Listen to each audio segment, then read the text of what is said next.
Have you ever been so alone that even the sound of a knock at your door felt like a memory from another life? Clara Whitmore knew that kind of silence. For years, her only company was the wind across the empty plains and the weight of a ranch too big for one pair of hands. Then, one autumn evening, a shadow appeared at her door, a weathered cowboy who simply said, "I was told you needed a rancher." But behind him stood a little girl with eyes full of both fear and hope. What do you do when life gives you not just help, but a choice? A chance to let someone into the place you've spent years guarding like a fortress. Would you turn them away to protect your heart, or let them stay, knowing it could change everything you thought you were surviving for? Imagine standing there, your hand on the door, the cold creeping in, the future waiting just outside. Tonight, we'll ride into a story about loss, courage, and the quiet way love can take root on the open range. If this speaks to you, hit like, share, and subscribe, and come with me to the first chapter of The Cowboy Knocked and Said. The wind had been restless all afternoon, tugging at the corners of the old porch roof, whispering through the brittle grass beyond the fence line. Late autumn in northern New Mexico had a way of stealing the warmth early. By the time the sun began its slow drop behind the low, jagged ridges, the air was already cool enough to make Clara Whitmore pull her shawl tighter across her shoulders. The sky wore the colors of burnished copper and faded rose, stretched wide over a land that could keep its secrets better than any man. Out here, miles from the nearest neighbor, every sound carried. The creak of a gate hinge, the bark of a dog somewhere far to the south, even the uneven tick of her old porch boards when the wind leaned against the house. Clara had been standing at the edge of the porch, looking out toward the far pasture, not because she expected anyone, but because habit demanded it. Years of running this ranch alone had trained her to notice the small shifts, a stray steer by the creek, a shadow where it didn't belong, the change in the way the wind moved. She was just turning to go inside when she heard it. 3 knocks, even, steady, the kind of knock that belonged to someone who knew how to wait. Her chest tightened. No one came here without reason. The last time a stranger had knocked, she'd still had her husband alive to answer. That had been 4 years ago. Clara's hand brushed the rifle prop just inside the doorway as she opened the door. A man stood there, hat in hand, dust on his coat, and the lines of the trail carved into his face. He looked to be in his late 40s, with a square jaw softened by a few days' stubble, and the kind of eyes that had seen more than they'd ever say. His shoulders were broad, the sort that came from labor, not talk. But it wasn't him that caught her off guard. It was the child. She stood just behind his leg, half hidden by the long sweep of his coat. A girl no older than 9, cheeks smudged with the day's dust, clutching a small bundle and a ragged cloth doll that had only one button eye. A single braid slipped from beneath her bonnet. Her gaze was steady in a way that was almost cautious, as if she were asking permission before she dared to hope. "I was told you needed a rancher," the man said. His voice was low, with the dry rasp of someone who'd spent more years talking to horses than to people. "Name's Luke Mercer. This here's my daughter, Annie." Clara didn't answer right away. Something in her something shaped by loss, and the years of keeping her heart locked tight told her to shut the door, to keep her world small enough that no one could walk out of it again. But that voice didn't have to meet the child's eyes. "Who told you that?" she asked. "Old man Farley down in Placitus." Luke replied, "Said your hands left come spring. Said you run this place by yourself." "That I do," Clara said evenly. "Doesn't mean I need help." Annie shifted her weight, and that movement brought her fully into the light. Clara could see now how thin the girl's arms were beneath her sleeves. She didn't fidget. She didn't speak. She just watched Clara, like she was watching for a crack in the earth she might cross if she was quick enough. Luke cleared his throat. "We won't trouble you. Just looking for a roof tonight. I'll sleep in the barn if need be." The wind picked up, dry and restless, swirling a little dust between them. Clara let the silence stretch. Finally, she stepped aside. "Barn's full of tools and feed," she said. "You can stay in the spare room." "One night?" Luke tipped his hat. "Thank you, ma'am." "Don't thank me yet." The house was plain, the way a place becomes when it's lived in by someone too busy to fuss with frills. The pine furniture had been carved by local hands, worn smooth by years of use. A fire crackled in the stone hearth, filling the air with the scent of mesquite smoke. The faint aroma of venison stew lingered from supper, just enough for one, Clara had thought when she made it. Annie lingered near the doorway until Clara nodded toward the table. The girl climbed into a chair, folding her hands in her lap. Luke sat opposite her, and for a time the only sounds were the scrape of spoons against bowls and the occasional pop from the fire. Luke didn't talk much, didn't fill the air with the kind of words meant to sell himself. He just ate, making sure his daughter's bowl was filled before his own. It was Annie who broke the stillness. "Do you have any animals?" she asked, her voice soft but clear. "A few hens." Clara answered. "One milk cow. 2 old horses who know the land better than I do." Annie's lips curved into the faintest smile. "I like animals." That was all. 4 words, but something in Clara's chest loosened. Something she hadn't noticed had been locked tight since the day the neighbors stopped coming by with casseroles and careful eyes. "You can meet them in the morning," she said.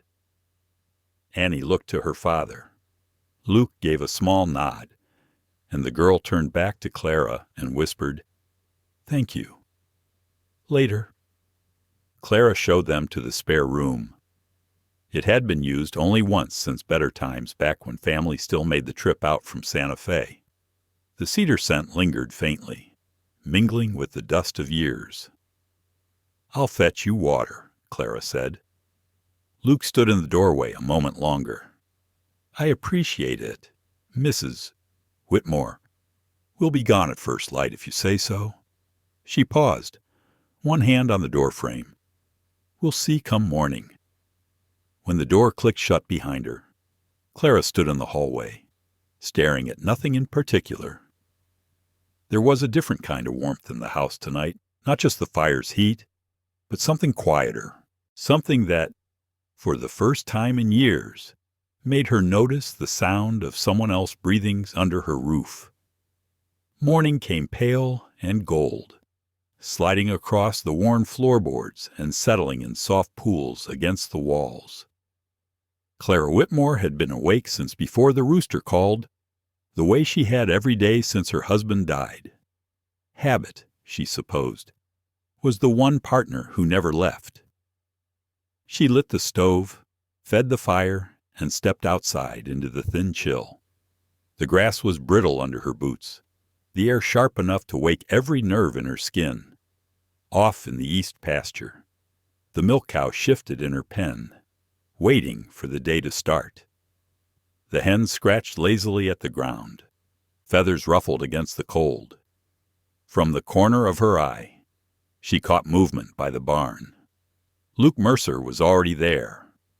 Coat shrugged off, sleeves rolled, hauling a bucket of water with the ease of someone born to it. "I figured you might need a hand with the animals," he said when he spotted her. "You're a guest?" Clara replied. He gave a one-shouldered shrug. "I ain't good at sitting idle." She hesitated, then handed him a small burlap sack. "Feed for the horses. The stall on the left's the worst. Watch your step." He nodded once and disappeared into the barn. the shadow of his frame moving steady between the open slats. Clara watched for a moment longer than she meant to, then turned back toward the chicken coop. Inside, the scent of frying bacon soon filled the kitchen. By the time Annie padded in, hair mussed from sleep, clutching that one-eyed cloth doll, the smell was warm and thick in the air. "You eat?" Clara asked. Annie nodded, sliding into a chair. But she didn't pick up her fork right away. "You waiting on something?" Clara asked. "Papa says we should give thanks first." The girl replied. Clara paused, coffee cup halfway to her lips. "That's fine by me." Annie bowed her head and whispered something too soft to catch. But Clara swore she heard her own name in it, just once. The simple grace left an unexpected warmth in her chest. When Luke returned, boots dusty and a sheen of sweat at his collar, he ruffled Annie's hair before sitting down. "You didn't have to do all that," Clara said, nodding toward the barn. "I know," he said simply. "Did it anyway." They ate mostly in silence, but it wasn't the kind that pressed heavy. This was the kind that let a person breathe. After breakfast, Annie followed Clara out to gather eggs. The girl giggled when a hen pecked at her sleeve, a sound that startled Clara with how much it filled the empty air. "You always been good with animals?" Clara asked. "I think they know I won't hurt 'em," Annie said, smiling shyly. The words lingered in Clara's mind longer than they should have. Later that afternoon, Luke found her mending a section of fence near the north pasture. Without a word, he took the hammer from her hand and started driving nails into the post. "Fence won't hold through winter," he said. "Nothing around here holds through winter," she replied. He glanced at her, something unreadable in his eyes, but let the subject rest. They worked side by side until the shadows began to stretch long and cool across the land. From the ridge, Clara could see a lone rider on the trail, too far to make out, but close enough to notice the pause in his gait as he passed the ranch. He didn't wave, didn't turn his head, but something in the set of his shoulders made the hair on the back of her neck rise. When she looked toward Luke, he was watching too. "You know him?" she asked. "No," Luke said, but his tone was cautious, and his eyes lingered on the trail long after the rider had gone. That night, they ate stew in the flicker of lamplight. Annie asked Clara about the two old horses, and Clara told her their names, Dusty and Comet, and how her husband had bought them from a trader down in Silver City. Oh, Luke listened quietly, his gaze fixed on the fire. When Clara's voice faltered, remembering that day, he didn't fill the silence. He just let it be. After Annie had gone to bed, Luke stayed by the hearth. "This place," he said finally, "it feels like it's still holding its breath." Clara met his eyes. "Maybe it is." They didn't speak after that, but the thought followed Clara into the quiet of her own room. She lay awake a long time, staring at the shadowed ceiling, wondering if she'd invited more change into her home than she was ready for. But when she drifted into sleep, she dreamed of the sound of boots on the porch, not as a warning, but as something steady, something that stayed. The morning after the rider passed, Clara found herself moving slower than usual. The wind had a different feel, to it still dry, but with a weight that pressed low on the land, like something was waiting. Annie was in the yard, feeding Dusty and Comet small handfuls of oats under Luke's watchful eye. The horses had taken to the girl as if she'd always belonged there. Clara couldn't help but notice the way Annie's laughter made the barn seem less hollow. Inside, Clara decided to tend to the storeroom. The small back room had been left mostly untouched since her husband's death. She used it for storing feet, tools, and the boxes she hadn't been ready to go through. The air was cool and smelled faintly of cedar and dust. As she shifted a stack of old crates to reach the back wall, she caught her boot on a warped floorboard. It had always stuck up just enough to snag a toe, but when she bent to press it down, the wood gave a little, like it was hiding something beneath. Curiosity overcame the familiar ache in her chest. She fetched a pry bar from the corner, worked the board loose, and found a narrow hollow space beneath. Inside was a small oil-darkened pouch, the leather worn thin with age. Her fingers hesitated before opening it. Inside were letters 7, in all folded tight and bound with twine. The paper was yellowed, the ink faded but still legible. The first was dated nearly a year before her husband had died. Ben. They came again. Same men. Better clothes this time. Said their offer was final. Told me to reconsider or risk losing more than just cattle. If they come to Whitmore Ranch, take Clara and ride. Don't wait for the law, they own most of it now. You were right not to take their coin. But brother, be careful. They don't forgive. T.L. Clara's throat tightened. One by one, she read them all. The name Rio Verde Syndicate appeared more than once, a name she knew only in whispers. The kind of trouble people in town didn't speak of unless the doors were shut tight. Each letter was a warning, and each one proved that Ben had known there was danger on their trail. He'd just never told her. The realization hit hard. For 4 years, she had believed his death to be the cruel work of chance, a stray bullet in the wrong place. Now she saw it for what it was, the settling of a score. Behind her, the floorboards creaked.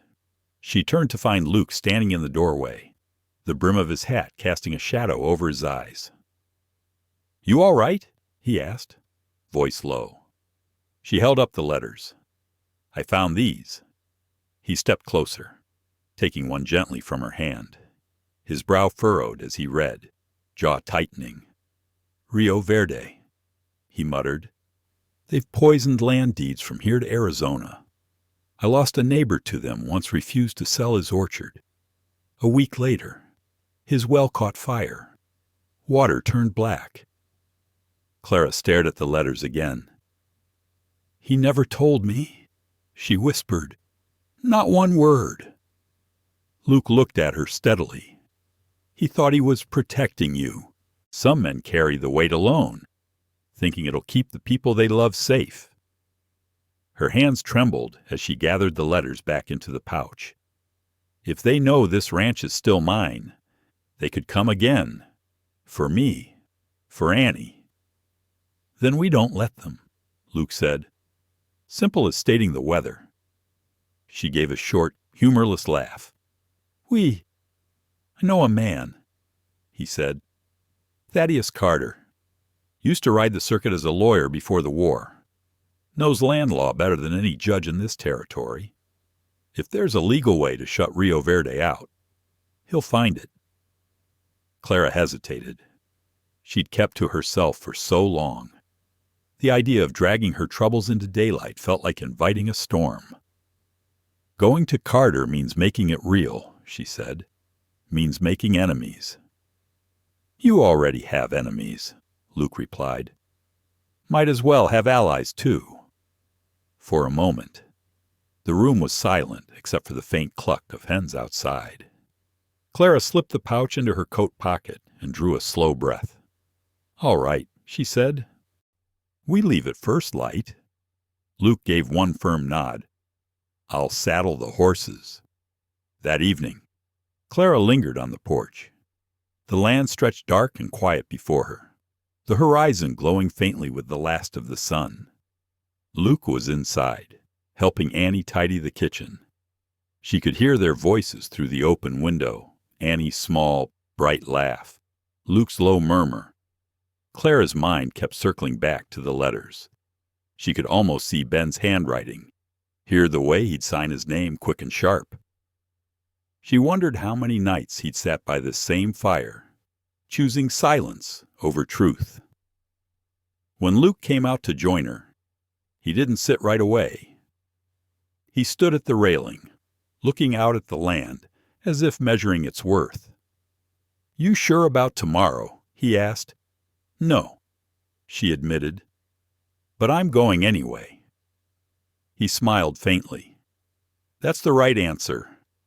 They didn't speak after that. The wind moved gently through the mesquite, carrying the smell of the high desert at night, a mix of dust, sage, and something older, like time itself was holding its breath. For the first time in years, Clara felt she wasn't the only one standing guard over the ranch. Dawn came sharp and clear, the kind of morning where the air felt rinsed clean by the night. Clara Whitmore was up before the light fully broke, her hands busy with the rhythm she'd known for years, stirring the fire, warming the kettle, listening to the small sounds of a house waking.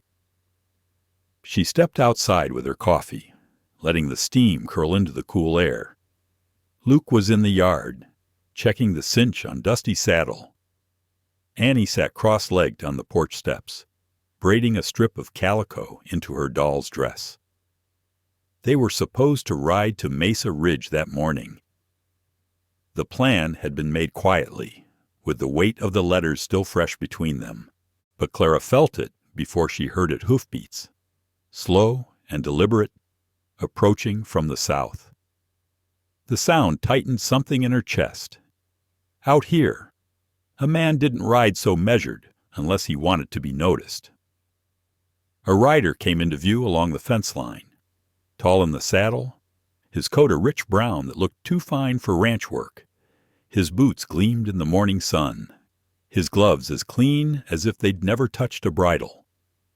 The horse beneath him was a fine animal, though restless, snorting and tossing its head as if it knew better than to be here. He stopped at the gate, swung down from the saddle in one smooth motion, and walked up the path. With the kind of confidence that wasn't earned, it was assumed. "Morning, ma'am," he said, tipping his hat. The smile that came with it didn't reach his eyes. "Name's Samuel Voss. I believe we have business." Luke had crossed the yard by then, his steps unhurried but solid. He stopped just off Clara's right side, his hand resting near the handle of his work knife. Annie stilled her hands on her braid, eyes fixed on the stranger. "What kind of business?" Clara asked, her voice even. Voss pulled a folded paper from inside his coat. "I represent certain interests. Seems your late husband left behind a considerable debt cards, mostly from the Green Table Club over in Santa Cruz. This here's a notarized writ entitling the creditor to seize property equal to the unpaid sum." He extended the paper toward her. Clara didn't take it. "You're mistaken," she said flatly. "My husband didn't gamble." Voss's brows rose slightly, as though humoring a child. "Ma'am, I'm afraid that's not what the books say." Luke stepped forward just enough to stand between them. "You always ride alone to collect on dead men's bets." Voss turned his gaze on him. "And you must be the hired help." "I'm the man standing between you and the fence line," Luke replied, his tone like gravel under a wagon wheel. "So choose your next words careful." For a long moment, the two men locked eyes. Voss was the first to blink. He gave a short, dry chuckle, folded the paper, and tucked it back into his coat. "No need for tempers," he said smoothly. "I'm only here to inform." "You can keep your courtesy," Clara said, "and your forged paper." Voss's smile thinned. "You'd be wise to take this seriously. The folks I represent don't like delays, especially when the property in question is valuable." "Clara Whitmore doesn't scare easy," Luke said, his voice steady. "Neither do I." Voss tilted his head, as if studying a piece of land he intended to buy, then turned back toward his horse. "Then I suppose we'll let the courts decide. You'll be hearing from us again soon." He mounted without haste, wheeled his horse, and rode off toward the southern horizon, dust trailing behind him like a warning. Clara's hands were still clenched when Luke turned to her. "Who is that?" she muttered. "Name doesn't matter," Luke said. "That coat, that tone, I've seen it before. He's Rio Verde." Her stomach tightened. "The Syndicate." He nodded once. "They're not just buying land. They're building something. And they don't like the word no." Clara glanced toward the porch.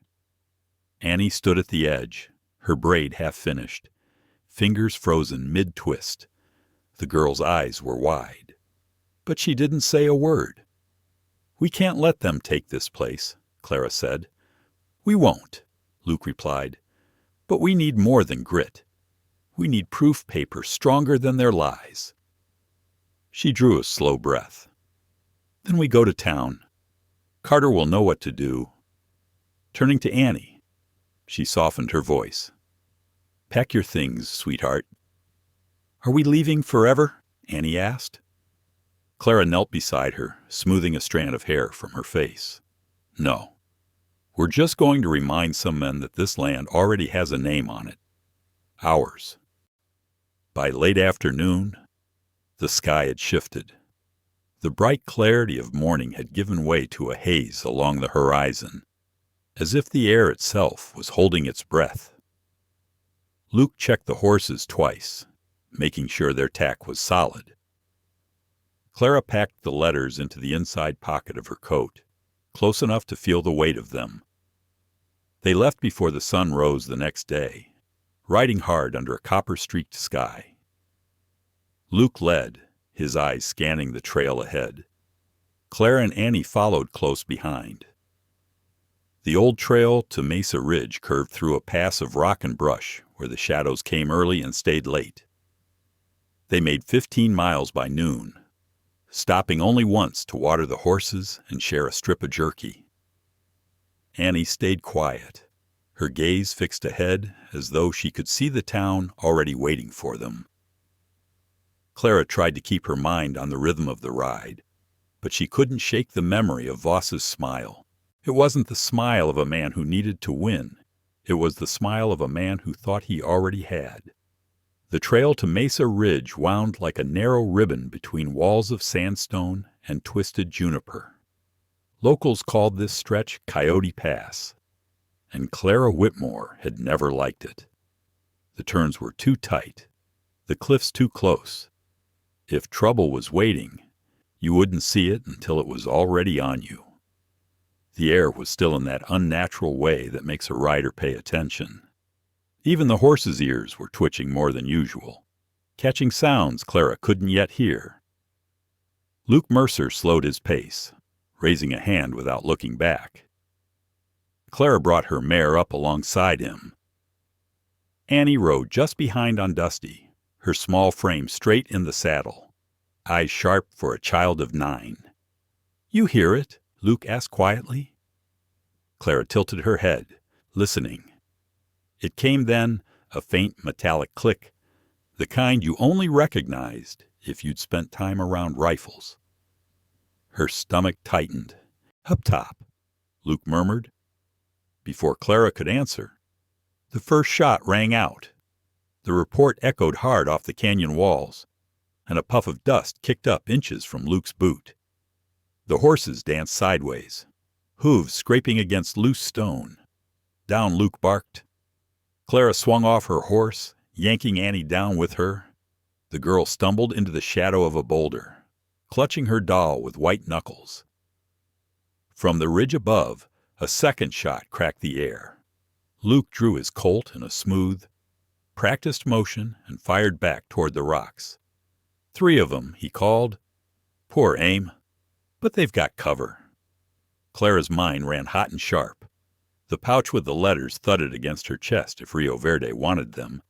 This was the moment to take them. Another shot hit the ground near Annie's feet. Clara's heart lurched. Luke was firing again, but the angle was wrong.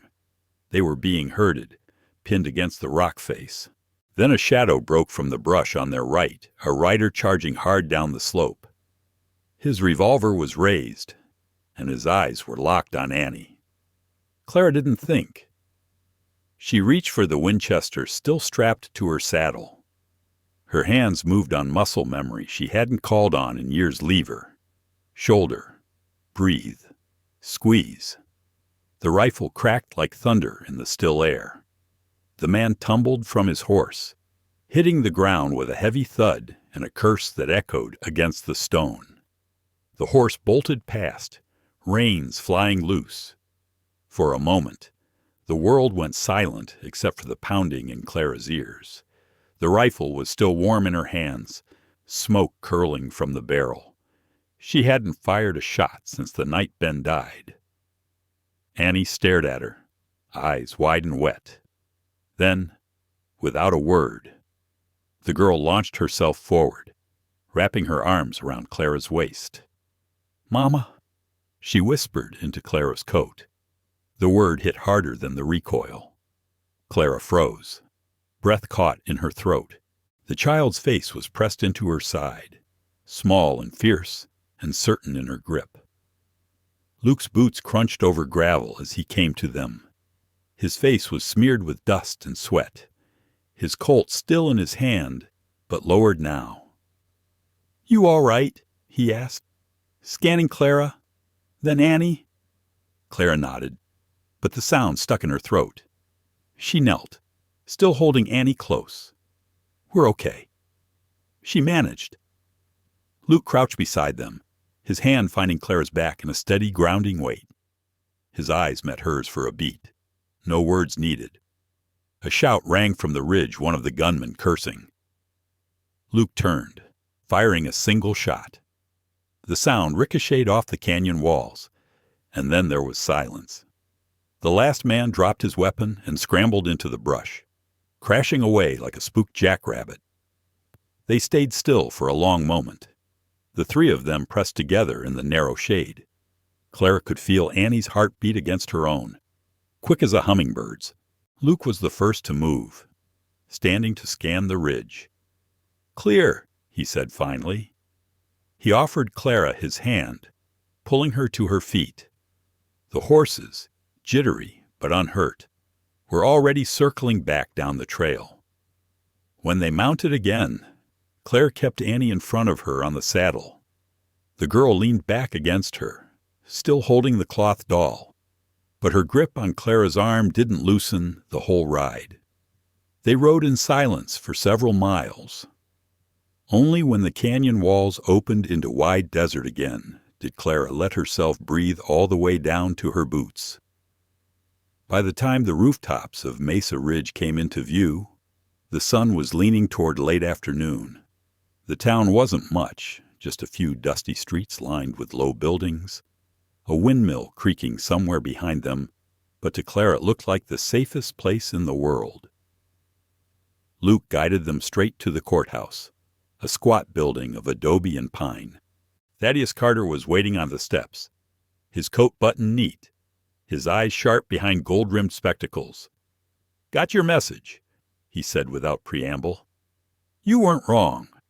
They're trying to push through a land claim based on a forged debt." Clara slid down from the saddle, her legs aching from the ride and the fight both. Annie stayed close, her small hand still hooked through Clara's arm. "Can you stop it?" Clara asked. Carter nodded once. "Not alone. But you're not alone anymore." Inside the courthouse, the air smelled of old wood and dust. People were already gathering, miners with dirt still on their boots, shopkeepers in their aprons, ranchers she knew by sight, if not by name.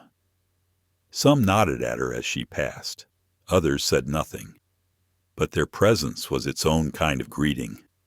Clara realized, with a sudden heat in her chest, that the story of the ambush must have beaten them here. If Rio Verde thought she'd stand alone, they were wrong. The wooden benches of the Mesa Ridge courthouse creaked under the weight of more people than the room had likely seen in years. Clara Whitmore stood near the front, with Luke Mercer at her side. Annie pressed close against her. Thaddeus Carter moved like a man who'd walked this floor 100 times, his leather case tucked under one arm, his gaze locked on the table where Samuel Voss sat. Voss wasn't alone. 2 men flanked him, both in pressed vests, their boots too clean for this country, their expressions bored but watchful. The mayor, an older man named Ira Talbot, struck the gavel against the table. "We're here to discuss the land claim filed against the Whitmore Ranch. Mr. Carter, you have the floor." Carter stepped forward, his voice carrying steady through the room. "Your Honor, and people of Mesa Ridge, I submit the original deed to the Whitmore property, paid in full by Benjamin Whitmore 12 years ago. 3 witnesses signed it, and it was notarized in this very county. That deed is still binding under law."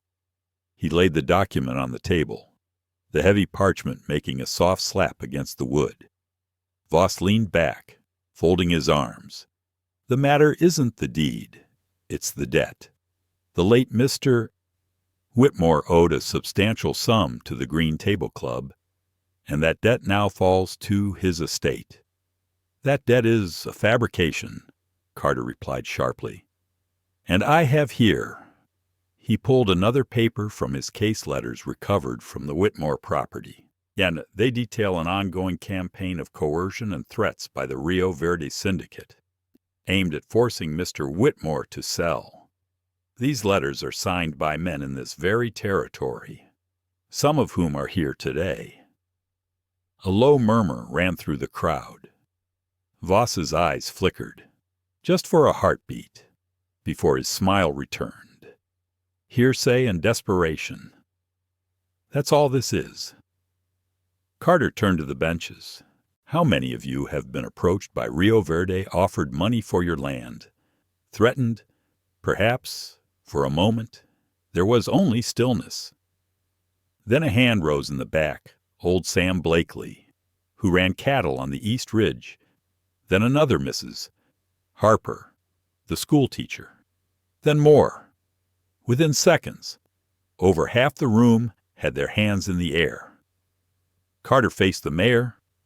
"If we allow them to take the Whitmore Ranch on the back of forged debt, it won't stop here. It'll be your barns, your wells, your children's inheritance next." Mayor Talbot's jaw tightened. He looked down at the papers before him, then at the room full of faces lined, sunburned, and angry. "Mr. Voss," he said, his voice sharpening, "you and your men have 10 minutes to clear out of Mesa Ridge. If you come back with more tricks, it won't be a courtroom you face. It'll be the people you tried to cheat." Voss's smile thinned to nothing. "You don't have the authority, I do." Talbot cut in. "When the people stand behind me." The benches groaned as the crowd rose to their feet in unison. Boots struck the floor in a slow, steady rhythm like war drums in a canyon. The sound filled the room, echoed in the rafters. Voss glanced at his companions. For the first time, uncertainty showed in his eyes. He gathered his papers without another word, and the 3 of them slipped out the side door, the dust of their retreat trailing behind them. The room was quiet for a long moment. Then the tension broke, not in cheers, but in the low hum of conversation, neighbors talking to neighbors, the way folks do when they realize they're stronger together than apart. Carter closed his case with a snap and turned to Clara. "You held your ground," he said. "Now the town's holding it with you." Clara let out a slow breath she hadn't realized she'd been holding. Beside her, Annie tugged gently at her sleeve. "We're safe now?" the girl asked. Clara knelt, brushing a stray wisp of hair from Annie's cheek. "We are now," she said, her voice thick with something deeper than relief. Luke stood just behind them, his hand resting lightly on Clara's shoulder. She didn't flinch at the touch, not this time. That afternoon, the papers were signed in the mayor's office. The town seal pressed into the deed left a deep imprint, the kind you could feel with your fingertips. Carter slid the document toward Clara. "It's yours," he said simply, "by law and by record." Clara held the paper as if it weighed more than parchment, because it did. It carried the weight of every morning she'd stood alone on the porch, every fence she'd mended with her own hands, every night she'd kept the fire burning, because there was no one else to. Luke watched her, arms crossed loosely. "What about me?" he asked, his tone half teasing. Carter raised an eyebrow. "You looking to be on the deed?" Luke glanced at Clara. "Not my name. Just something official if you'll have me as a partner." Clara studied him for a moment. "You've already bled for this place," she said softly. "You've earned your corner." When they stepped out into the late day light, the air felt different. The dust didn't sting. The miles home didn't seem as long. On the edge of town, people stood outside their shops and homes, nodding as they passed. No one said much. They didn't have to. By the time the ranch came into view, the sky was painted in long strokes of gold and rose. Annie dozed in the saddle ahead of Clara, the doll tucked under her chin. Luke rode a few paces ahead, the silhouette of his hat sharp against the light. Clara looked at the house, still plain, still weathered, but for the first time in years. She didn't see it as something to defend. She saw it as something to live in. The ranch house stood quiet in the cooling dusk. The sky stretched wide and endless above it. Clara Whitmore swung down from her horse, her boots sinking into the soft dust of the yard. Luke Mercer followed, Annie still fast asleep in his arms, her small head resting against his shoulder. The ride from Mesa Ridge had been long but unhurried, the kind of ride where the quiet between words says more than conversation ever could. Clara pushed open the door, the hinges giving their familiar groan. The scent of wood and worn leather met her like an old friend. She moved through the front room, lighting a lamp on the mantel. Its glow spilled warm light across the walls, chasing away the shadows that had once made the place feel too big for one person. Luke laid Annie down on the couch, tucking her doll into the crook of her arm. The girl murmured something in her sleep, then settled deeper into the cushions. "I'll take the horses to the barn," Luke said quietly. "You should rest." Clara shook her head. "Not yet. There's something I need to do." They walked together to the barn, the sound of crickets rising with the night. Clara lit the lantern hanging by the door and handed it to Luke while she busied herself with the tack. After the horses were watered and settled, they stepped back outside. The wind carried the faint scent of sagebrush, and the stars had begun to prick through the twilight. Clara glanced toward the small hill that rose behind the house. "Help me with the others," she said. Luke raised a brow. "Others?" She led him to the shed, where half a dozen lanterns sat in a neat row, each one clean and ready. "Ben and I used to do this," she explained. After branding season, we'd light them and set them along the ridge. Said it was our way of telling the land we'd made it through another year. Luke picked up two without another word. Together, they climbed the slope, their boots whispering over dry grass. At the top, Clara struck the first match. The flame caught, then bloomed inside the glass, throwing a soft halo into the dark. One by one, they lit the rest, placing them at even intervals along the ridge until the line of lights curved gently against the night. From below, the ranch house looked framed in gold. Luke stood beside her, his hat in his hands now, the wind tugging at his hair. "It's beautiful," he said. Clara nodded, her throat tightening. "It's different now, though." I used to light them for what we'd already built. Tonight, I think I'm lighting them for what's still to come." They stood in silence for a long moment, the lanterns flickering around them, down by the house. Annie's voice called softly. She was awake, standing barefoot on the porch, her small figure framed by the doorway's glow. "Can I help?" she asked.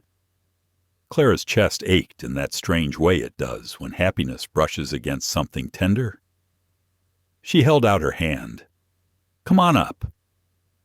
The girl climbed the hill with quick, eager steps. Luke reached to steady her on the last rise. Clara passed her a match, crouching so they were eye to eye. "This is the last one," Clara said. "It's yours to light." Annie bit her lip in concentration, then struck the match. The tiny flame trembled before catching. She set it carefully to the wick, and the lantern glowed to life. "What's it for?" Annie asked. Clara smiled. "It's for home." The girl looked up at her, something quiet and certain in her gaze. "Our home." Clara's answer was simple. "Yes, our home." They stayed up on the ridge until the air turned cool enough to raise goosebumps. Back inside, Luke poured coffee while Clara tucked Annie into bed. When she returned to the kitchen, Luke was leaning against the counter, 2 steaming mugs in front of him. He slid one toward her. "To getting through another year," he said. She took the mug, their fingers brushing. "And to starting a new one," she replied. Later, after the lamps were turned down and the house had gone still, Clara stepped out onto the porch alone. The lanterns on the ridge still burned, their light steady against the dark. She thought of the weeks just past the knock on her door, the girl hiding behind him, the gunfire in Coyote Pass, the sound of boots on the courthouse floor. She thought, too, of the way Annie had called her mama without hesitation, and of the quiet strength in Luke's eyes when he'd asked to stay. The wind moved through the grass, a low and steady hum. For the first time in years, Clara Whitmore didn't feel like she was holding the ranch together by herself. The land still had its storms, but she no longer faced them alone. In the distance, an owl called once and fell silent. Clara tipped her head toward the ridge, toward the light she'd lit for the future, and whispered something into the night. It wasn't a prayer exactly, more like a promise. And under that wide western sky, it felt like the land heard her. Some of life's greatest turning points don't come with fanfare. They arrive quietly, like a knock on the door at sunset. Clara's story reminds us that even in seasons of loss, when we've learned to stand alone, there can still be room for others to walk beside us. It's not easy to open our hearts again, especially when age and experience have taught us the cost of trust. But the truth is, healing often requires both courage and company. Saying yes to help is not weakness. It's an act of strength that allows new roots to grow where the ground once felt barren. For those of us who've weathered decades of change, there's a comfort in knowing that love and purpose aren't limited to youth. They can arrive in unexpected forms: a new neighbor, a child in need, a friend willing to share the work and the road ahead. The lanterns Clara lit on the ridge weren't just for survival. They were for hope. And maybe that's the lesson. For us, keep a light burning. You never know who might find their way to it, or how much it might guide you, too. Thank you for riding along with us on this journey. If Clara's story touched your heart, please give this video a like. Share it with someone who might need a little hope today. And subscribe so you don't miss the next tale from the frontier. Your support keeps these stories alive and the lanterns on the ridge burning bright